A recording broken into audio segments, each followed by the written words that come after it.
What's good, people? It's about that time to randomly relate reverse rants, no hate. Listen, I want to make myself perfectly clear. And I want to say this, and this man is going to be in subjects and topics even more than he really should be, simply because even when he's silent, his fanboys keep making up lies and continuing to help him further bury and embarrass himself. Let me say this and make this clear. Deontay Wilder has ducked the rematch with Parker because it was offered to him and he said he had no interest in it. He did not take that offer. Zhilei Zhang was offered to him. Zhilei Zhang signed the contract. Wilder did not sign anything. So now the fight is Zhang versus Parker. Parker, who has no problem accepting these big fights, he just accepted the fight with Wilder. Now he accepts the Zhang fight, and he wants a rematch with Joe Joyce. Win, lose, or draw, he wants the fights. It's a difference. Okay, it's as different as somebody saying, I think I can beat you. And you respond with, see, that's the difference between us. You think you can beat me. I know I can beat you. Okay? So wanting the fight versus accepting the fight is also two different things. And the fact of the matter is, he practically, he agreed with the notion that they shouldn't have gave him Parker. Okay, let me tell you guys something right now. I'm not home, but if I had my tablet, I would pull this up. There's a video of Deontay Wilder. Okay, this is before he fought Joseph Parker. I guess it was, I don't know, maybe the Friday, maybe the morning of, I don't know. But he's walking and he's talking about how he feels great. He's going to beat Joseph Parker's ass and punish him for running from him and ducking him. He talked about how he did all these constant, just endless rounds of sparring. He's in the best shape of his life. Nothing. You don't hear him talking about no cryo machine bullshit. You don't hear him talking about he feel weak or he, nothing. He's talking about how great he feels and how he's going to knock him out. He said, I have supreme confidence in myself. I'm going to knock Joseph Parker out. He was talking so much shit. This motherfucker went from 0 to 160. And after the fight, he went back to 0. And then hit rock bottom. Every excuse that you can think of, other than just, hey, look, Joseph Parker won. He did what he was supposed to do. Salute to him. I got to get back in the gym, get back on track, and, I'll be back. You don't have to give no excuses. No jumping on platforms that's going to allow you to lie, that's going to cater to it. And when these guys are sitting there talking about how you shouldn't have been in that fight with Parker in the first place because Parker was active and all of these things, you said inactivity meant nothing. Right? Look at how long I was out the ring with my last fight in reference to Robert Helenius. And I knocked him out in one round. So I showed time and time what I can do. He really believed the hype, all this shit about the blessed and the curse and the right hand nonsense. And okay, I have never in my life been in a gym that didn't have coaches.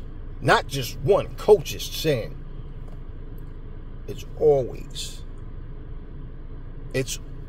a requirement to learn boxing fundamentals and how to box, because you can be a knockout artist, but if you find yourself in a situation where you can't knock the guy out, whether you're tagging him and he's just taking it, or whether the guy is slippery, you can't hit him clean, or whatever it may be, you need to be able to switch up.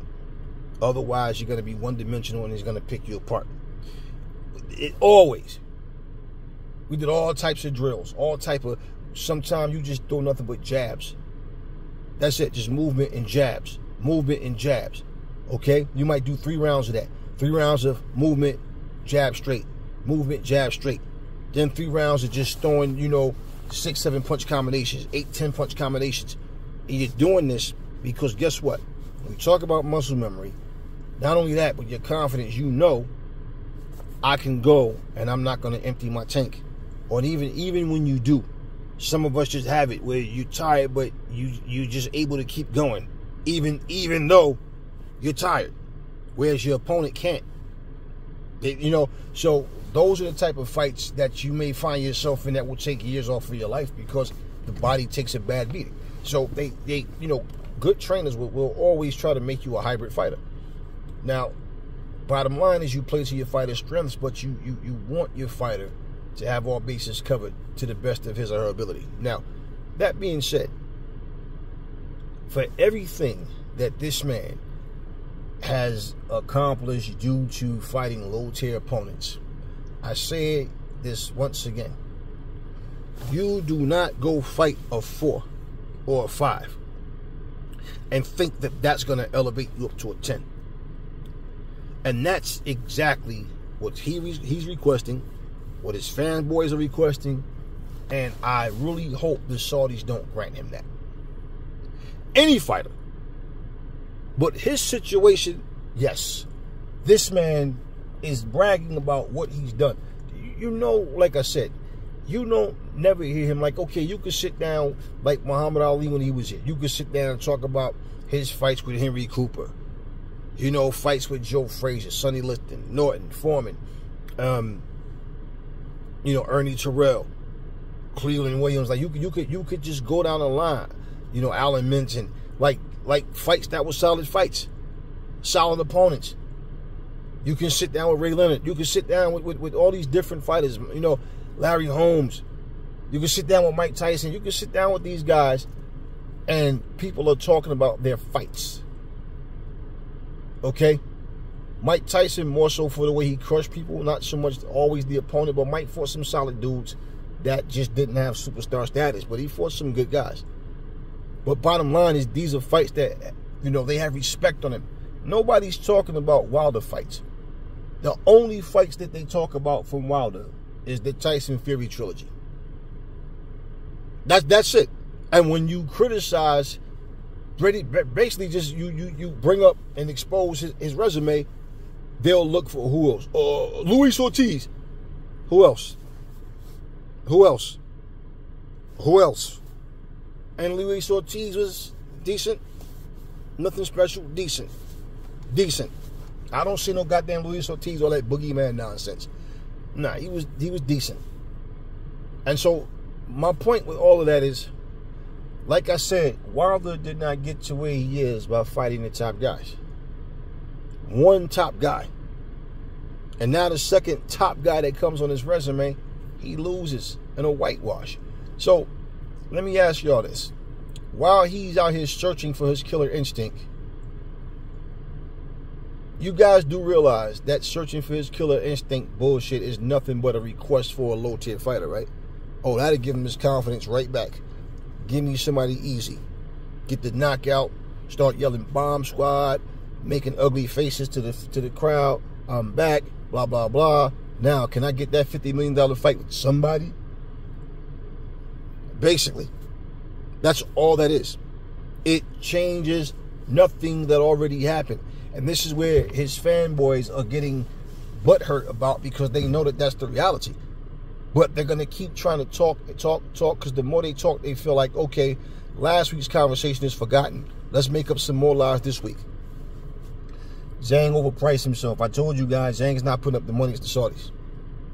How the hell Zhang overpriced himself? Zhang told him, hey, don't overthink it, man. Just sign it.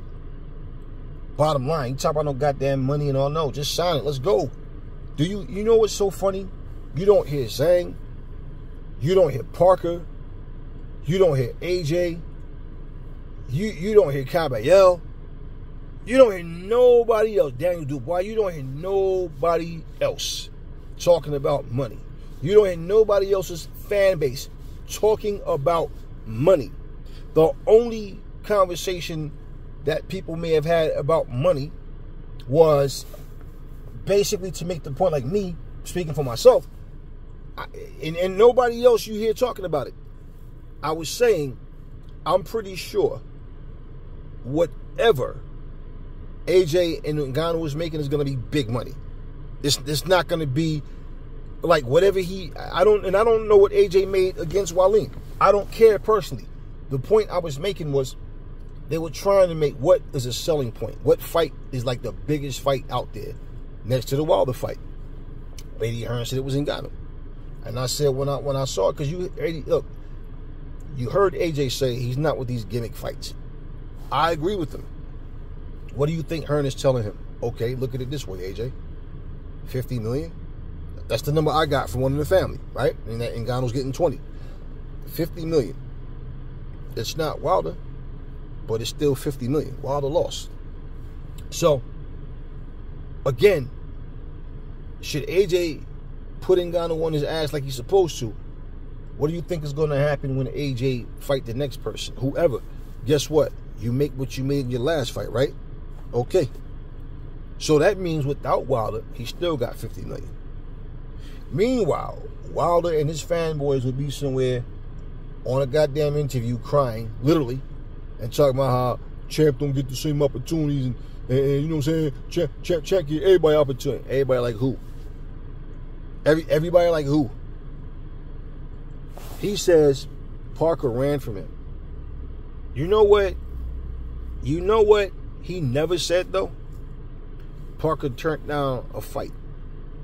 We made an offer. Parker said no. He said Parker ran from him. That's just to psych you out. Well, Wilder said, yeah, Wilder says a whole lot of things. So, basically, have you ever heard Dillian White ran from him? Or was it the other way around? I'll freeze you out for 2 years through text. So, Wilder is like, you know what? Wilder is like that guy that always tell a story about him and another guy, and he always try to make it seem like he punked everybody out. But people that know him know he's not built like that, and he's a liar. Like, man, you didn't do shit, because I'd have whooped your ass if you'd have talked to me that way, right? That's Wilder. We've seen his actions. We've seen him. I'm not telling y'all nothing. I'm not hyping anything up. Y'all know it. Tell me when I'm lying. He talks shit behind people's back, get in front of them, and smile in their face and shake their hands. Right? Just to go back behind their back and talk more shit. Call people terrified. I mean, like, tell me it's just me. I watched the fight with him and Joseph Parker. I never saw him hit Joseph Parker with one punch that looked like Joseph Parker was hurt. That man said he hurt Joseph Parker several times. Please, tell me what rounds these were. And my big 100-inch flat screen TV, goddamn, I guess I need a bigger one. I guess I need a bigger one, because I didn't see it, but he claimed he hurt him several times. He just couldn't throw punches, and he didn't understand why. I got a strong thing about me. I got a strong mind. Yeah. Listen, y'all. When you think about it, here's where Wilder is. He's 38 years old. Okay, he fumbled the ball, fumbled the bag, so to speak, and like, yeah, we was talking about this in one of the chats where, you know, the guy, I remember who said it. Somebody was talking and said, "Oh, Francis Ngannou fumbled the bag." Francis Ngannou didn't fumble shit. These are people trying to play neutral, still trying to put respect on Wilder's name to the point where you're gonna blame somebody else because he got his ass whooped. No, it would have made more sense to blame it on Parker. You understand? Ngannou didn't fight him; he fought Parker, and he got his ass whooped. So the correct thing to say is Wilder got his ass whooped and fumbled the bag. What you blaming on Ngannou for? So basically, y'all are okay with favoritism. Okay, Wilder, even though you got your ass whooped against Parker, we're going to shit on Parker, put him aside, and give him Zhang and give you AJ anyway. And even though the original agreement was that both y'all had to win.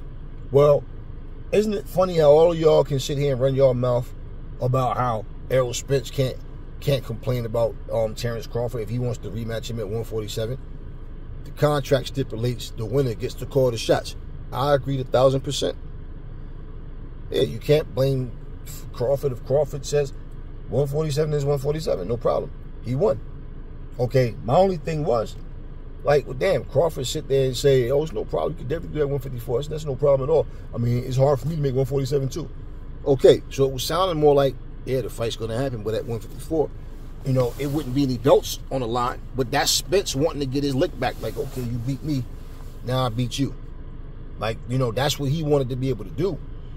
But yeah, so, but when it comes to Wilder, no, even though he lost, and even though they had an agreement, let's just give him the fight anyway.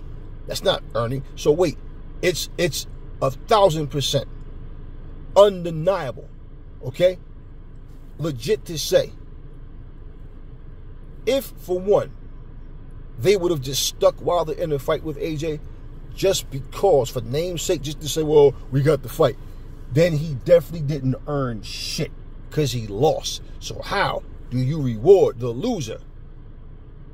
How do you reward the loser with the fight that he did not earn himself into?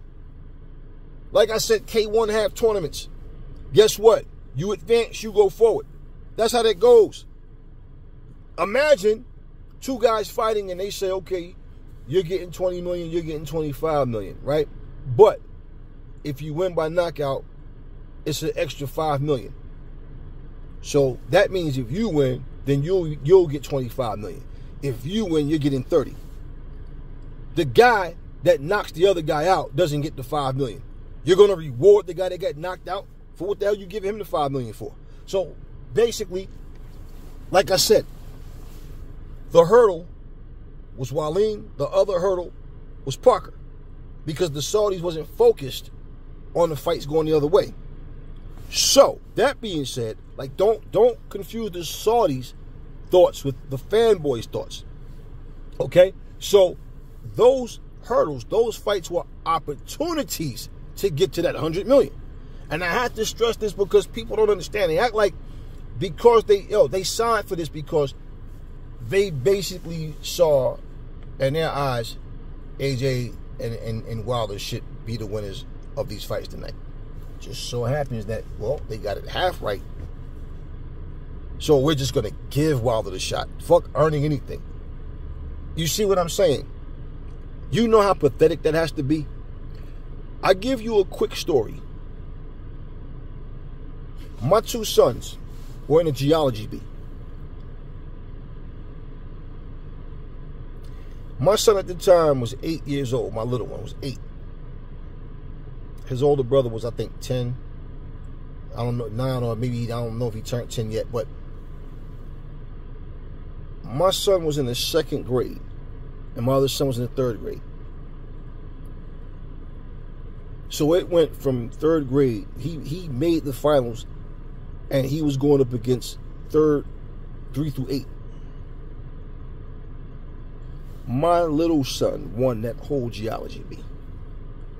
He was answering the questions before they finished. He just knew that he didn't get anything wrong.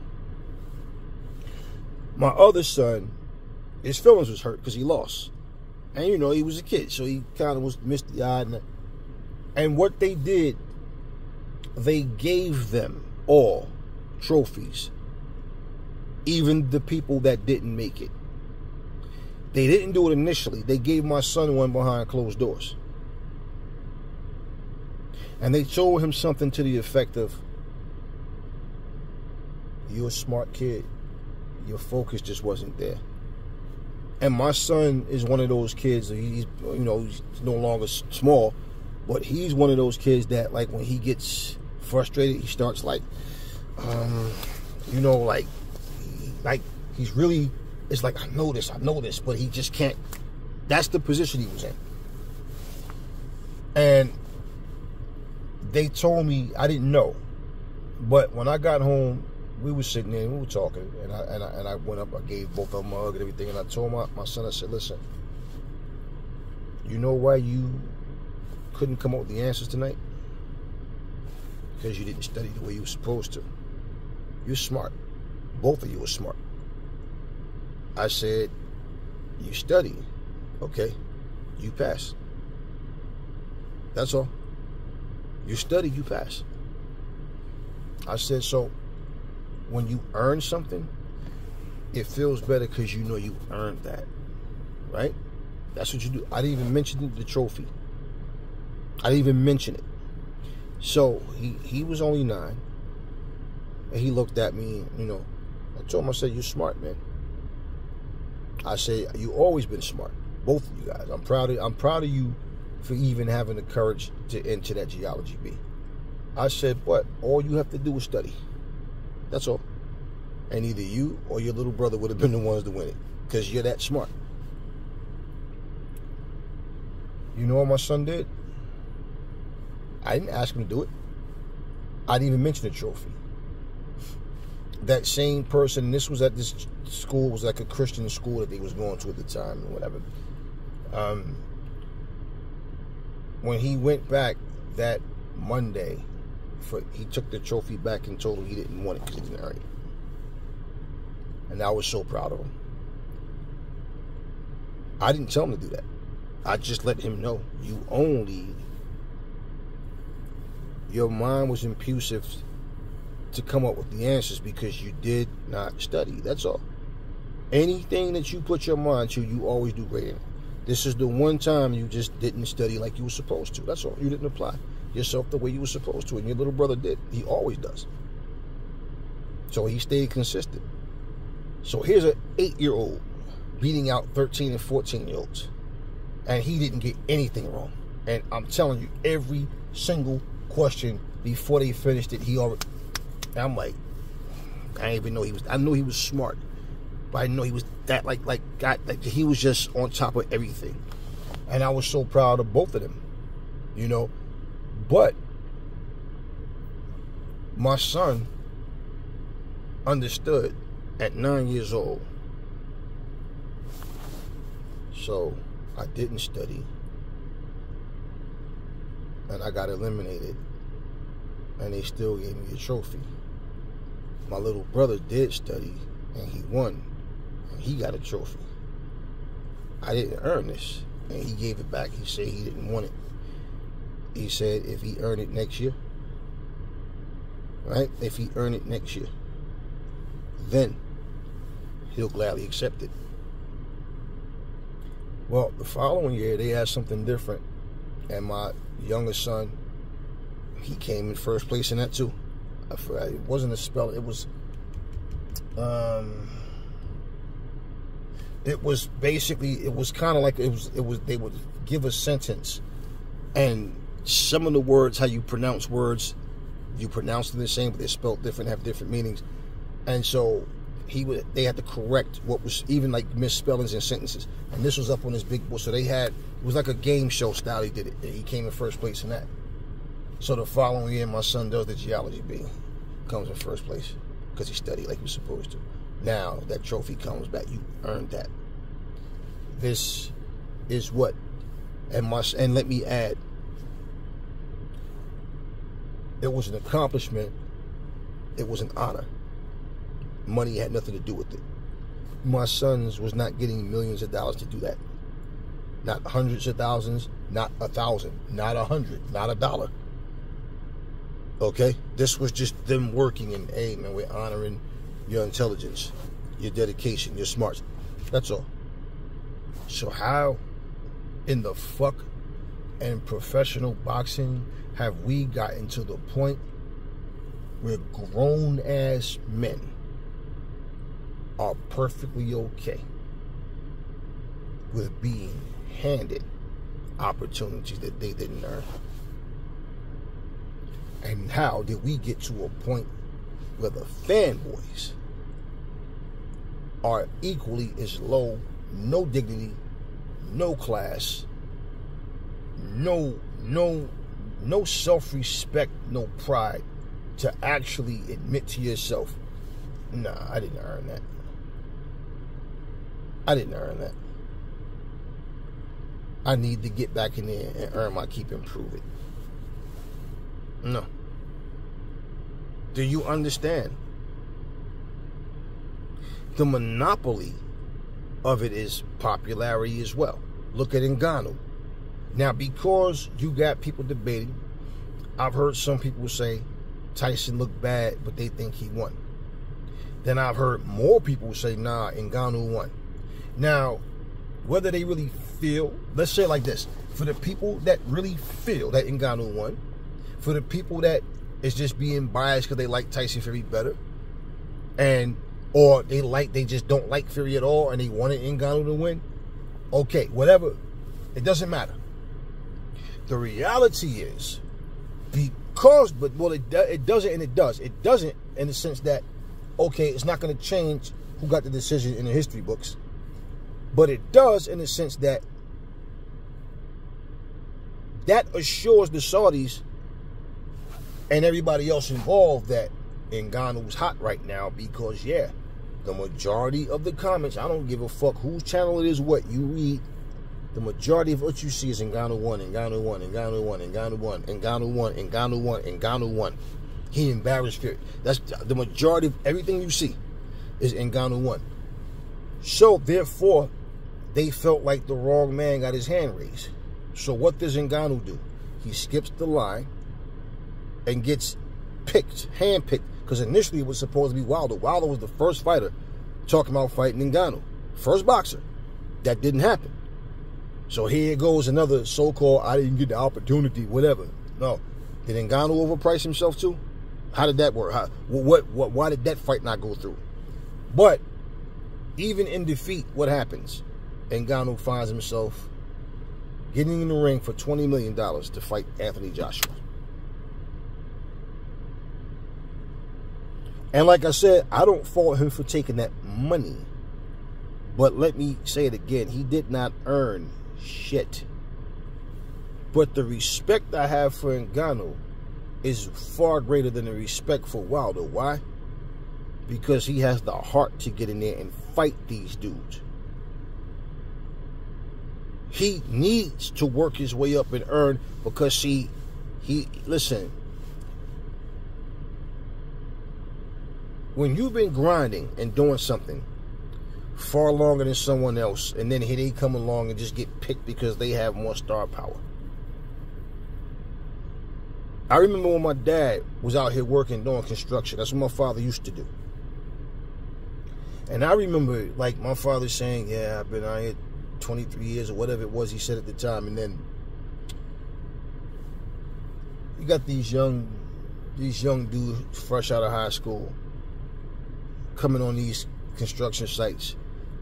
And what it took my father all those years to make, they were starting these young boys. What it took my father all them years to make. And I said, wow. And the union wasn't shit. And I said, I don't know why they're not fighting this. Like, okay, you want to pay them that? No problem. But you need to give us a raise. I don't know why my father didn't do that. And, you know, we talked, and he would let me know things. And so I'm a young man coming up learning and hearing these things. And, you know, it's not fair. Okay, imagine, like where I'm sitting, this big-ass parking lot, all these big snow piles up here, right? Imagine you out here shoveling snow, right? And the person that you working with is sitting in the car trying to stay warm while you out here sweating and busting your ass. But then when it comes time to get paid, he get the same amount of money you got. And he didn't do anything. Man, you did 15 minutes worth of work and set your ass in the car. I'm out here for over an hour. Nah, you're not getting that. Nah, hell no. Something has to give, right? And my point, it's principles and everything. And this is where boxing has been failing. It's greed. It's too much going on that is hurting the sport. But as long as there's big money involved, as long as there's eyes on the sport, no, it's not. It's not. It is not. It's like these girls grow up in church. They learn how to sing. Well, used to. And they have a great singing voice. And all of a sudden, they start, going around the country and they're singing and they're doing gospel. Right? They're doing gospel. And all of a sudden, somebody go, hey, your voice. Listen, I can make you some big money. And now, here your little wholesome daughter goes from singing the gospel, speaking and talking about what she claims she believes in Jesus and God Almighty, right? And then all of a sudden now, you see your little angel on stage with her tits and her ass hanging out, singing about give it to me, lick it, stick it, fuck it, suck it, and you like, whoa, what the fuck is, bitch is getting money, I'm paid. Do you understand what I'm saying? And then something goes wrong in her life at some point. That money's not the same. She's not the young hot chick anymore. Now she's on some show sitting there talking about how the business is dirty, how the business chew you up and spit you out. Right. And you sold yourself. And this is what you see with boxing. And I'm just being honest with you guys. I don't give a fuck if it was Anthony Joshua. I'd be saying the same shit. I don't give a fuck who it is. Anybody. If it was Muhammad Ali, anybody. If it was my damn blood relative, I'd say the same thing. And what I'm about to say, it is fucking disgusting to see grown-ass men sit here and meat ride and lie, deliberately lie, and twist shit, completely take the truth out of something and put the lie in that you want to replace the truth and make your own bullshit story up. And the fact that this man, as a fucking spoiled, rotten, self-centered, emotional, fucking 6'7" crybaby, sits up here and think that it's okay. This is cool that I'm going to sit back here and cry like a little bitch and hope that they give me what I want. An easy fight. And that easy fight should catapult me right back to where I was. Meanwhile, Joseph Parker is out here fighting whoever the fuck they give him, as long as it's a top guy. Anthony Joshua is about to fight the guy that you claim you wanted to fight. And this is why, out of all of these fighters, when it comes to Wilder is like that dude that always come telling you story. Yo, man, you heard what happened? What? Nah. Yo, me and that nigga Scott, I'm about to fuck this mother. Yo, I swear to, yo, nah, what happened was he said this and I said that, and then this. Then I think, yo, what? I put my shit there. Yo, I was buck.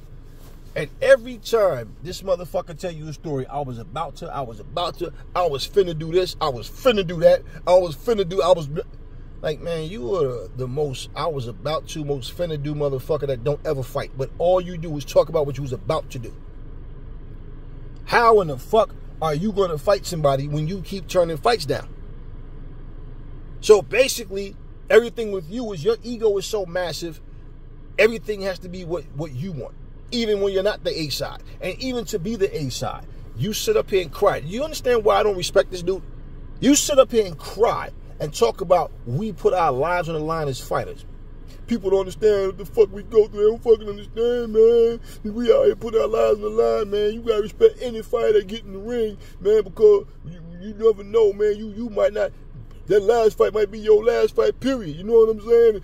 And the mental health issues, man, we're all fighters, man, and but then when a fellow fighter want to fight you, you want to give him crumbs or no fight. So all them crocodile tears, no. All he's really doing is crying about his own shortcomings. But he's saying it in a way where all of us, because if that's the case, hey, Aries, listen, man, I see they got you ranked number 1. They got me ranked number 2, right? Let's go make this money, man. How you want to do this? Like, think. I mean, we can listen. We can do business and we can fight each other. Make big money. Or you can fight such and such, I'll fight such and such. And we meet up at the end. But we start promoting this thing now. And we talk business. All right, so listen, let's get everybody involved. Let's make it happen. We the fighters, we got the final say so. Let's make it happen. I'm in. Whatever happened to that? I don't have to hate you to beat your ass. No, I don't have to. So why are we at the point where every time certain fighters open their mouth about what they want and who they gonna fuck up, it just doesn't happen? I'll knock him out in 2 or 3 rounds. His style easy to beat. Like, I just don't see him like they see me. And then, what apply to other fighters don't apply to me. When you got a blessing and the curse in the right hand, you know, I mean, I got the great equalizer. I got not cool in the right hand, blah, blah, blah, blah, blah. Yeah, we say he's a right-handed fighter. Oh, man, no, man, he got more than that. Well, he just said, I got not cool in the right. He said about his left. He said about nothing else, just the right hand. And the straight right to be exact. Why are we sitting here acting like we don't see what's going on? This is why I don't respect none of those dudes. Because they sit up here and suck ass and make it seem like they don't know. They don't understand the wrong that they're doing. And they're not helping them. Every time I see this motherfucker, something don't go his way, he's in his feelings crying. Even when this motherfucker wins, he's crying. He don't know how to control his emotions. He's too goddamn emotional. He's soft. Every fucking time he opens his mouth, he contradicts himself. And now, he ducks Parker, he ducks Zay. And what's today's date? Today is the 17th. And February is a short month. So it's January now. And March, so that's under 2 months. So do you really think in the emotional state this motherfucker's in, he's really going to be on that March 8th card? No. Unless they give him a Derek Chisora, somebody that is out of shape, haven't been training, you know, and they'll probably send somebody scouting, you know, looking if that's the case, if they really wanted to be on here. And the fact that Malik Scott said, I'm more concerned about my fighter's mental health than anything else. Yeah, it's something he knows something we don't know. Even if it was just as simple as, hey, look, man, I'm not trying to fight nobody dangerous. Just be careful what you say to the media, okay? Don't say something and put me in a situation where I'm looking stupid. Who knows? But anyway, you know, I'm just being dead ass straight up serious about it, man. This man is 38 years old. Okay, he's ducking fights. It's not the first time he's been ducking fights. And people, Wilder never ducked nobody. Right, I know. He never fought none of these motherfuckers because they didn't want to fight him, right? Yet they were all calling his name at some point. And as far as Joseph Parker goes, well, when he lost his belt to AJ, and, you know, AJ was you know, when AJ became unified champion, remember, Wilder, Mr. I'm all about the black, got together with the white man, right, that he called later on, he made it a race thing, right? Called him a dirty fighter and everything, is us versus them and all of that. Well, he made the bond with the white man. And I have to say it like that. Because, see, remember, all of that is us versus them. What do you mean? Remember all that? It's easy when the best want to fight the best. You know what I'm saying? It's easy. We made this fight in no time. Remember all of that ass kissing they did for each other? So then you shit on this black man to, we gonna shut him out. We don't need him. We got each other.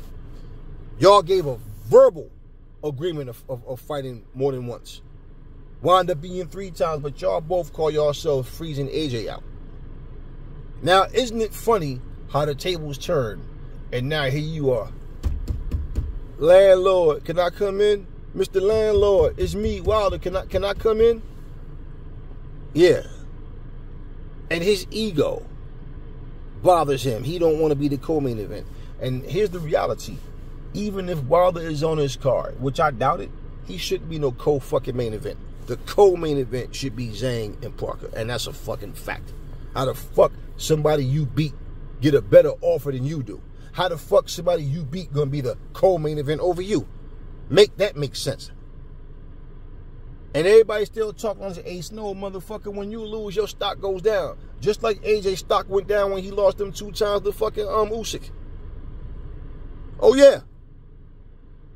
Oh, yeah.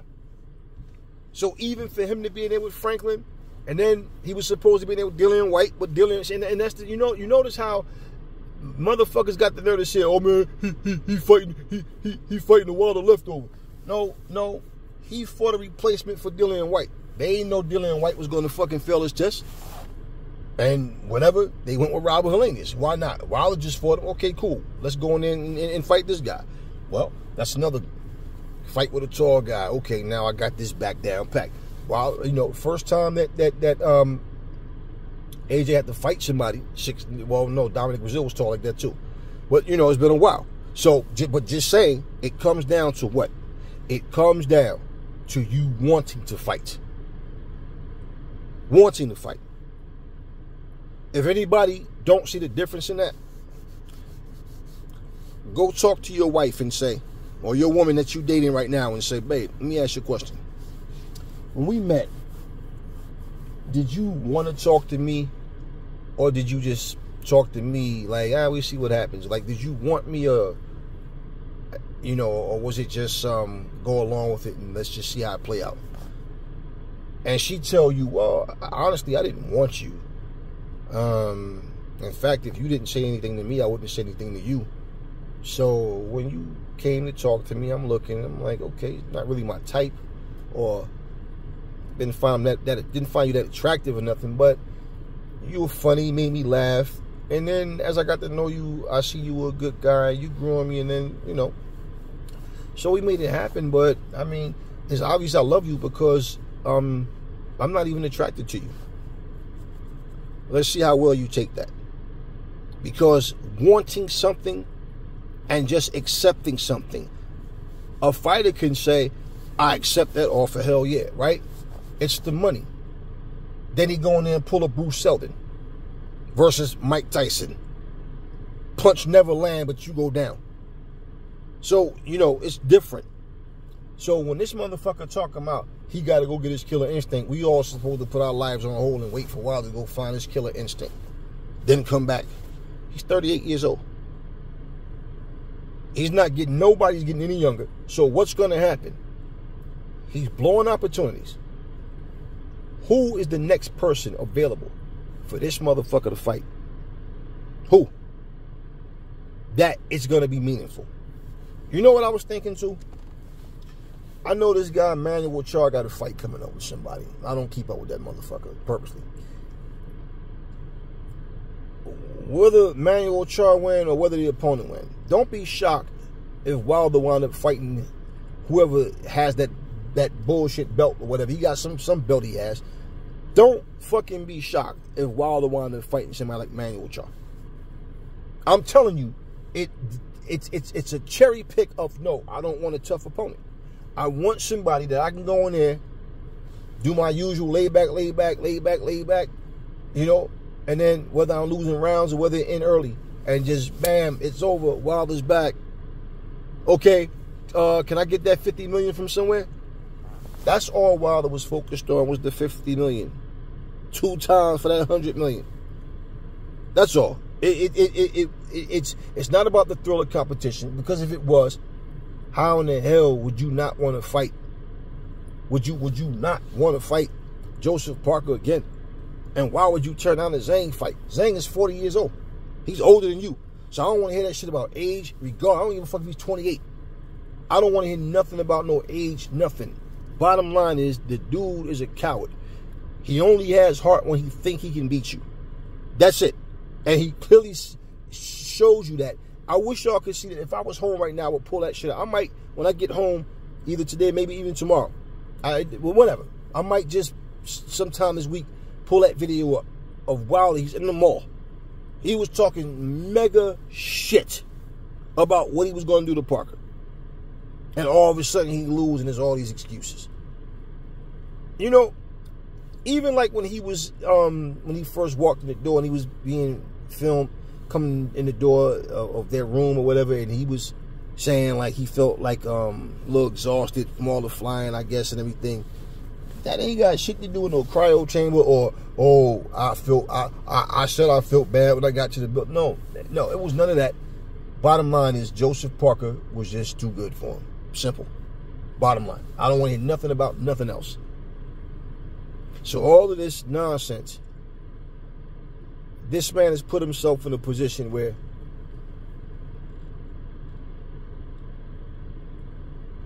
it's obvious he don't want to fight a dangerous fighter. And the fact that he just want to be put in a position, I think Wilder done dealt himself a bad hand. And he got to play the cards he was dealt.